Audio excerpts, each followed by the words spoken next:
এটা হচ্ছে কবুতর বাজার। এখানে বিভিন্ন ধরনের কবুতর পাওয়া যায়। দেখতে পাচ্ছেন কত সুন্দর রং বেরঙের কবুতর। কত বড় হয়? বড় দেবো নাকি বাচ্চা হয় না, এটা কি পাইনি? কবুতর বাচ্চাগুলো আজকে দেওয়া হবে। এই যে কবুতর বাজারে, কবুতর বাজারে অনেক লোক।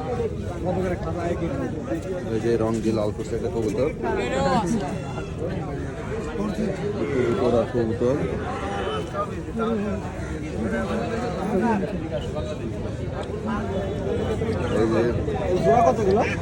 এই যে কৈতর বাজার, নোয়াখালী ভাষা বলে কৈতর কৈতর।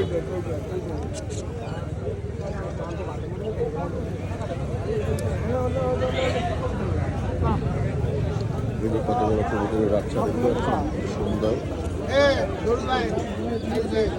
আপনার কাছে